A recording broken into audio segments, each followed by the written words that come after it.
The problem here for me, and it's a huge problem, is the absolutely supine credulousness with which the press has covered this because they want to destroy Donald Trump so badly. Let's take it from the top.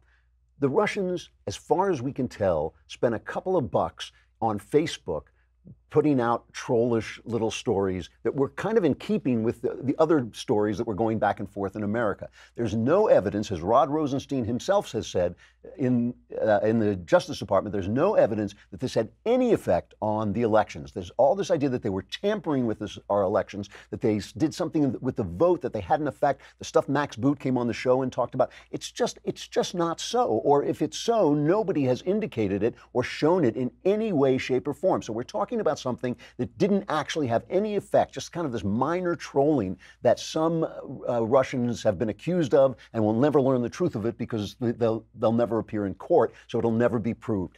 That's the first thing. Secondly, collusion is not a crime. There's no such crime as collusion. So the thing that we're talking about is not even illegal. And yet, this is covered with this po-faced credulousness, this kind of blank stare that it's all fine. Well, nobody is asking, except on the right, and mostly really good reporters like Kim, geez, I forgot her name, at the Wall Street Journal, and Molly, say it again?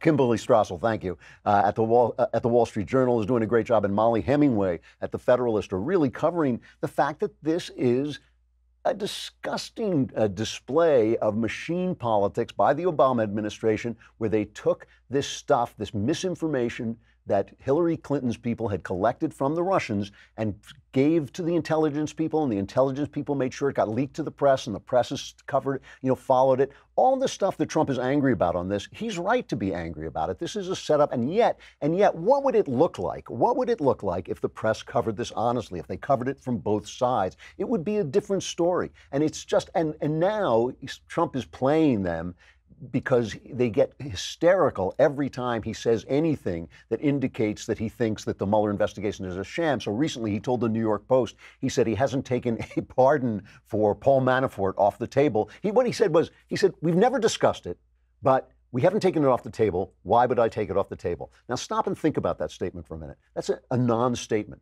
That statement means nothing. We haven't discussed it. I haven't taken it off the table.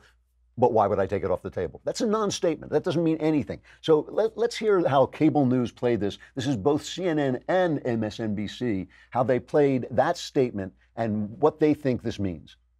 It sounds like the president is dangling a pardon to Paul Manafort.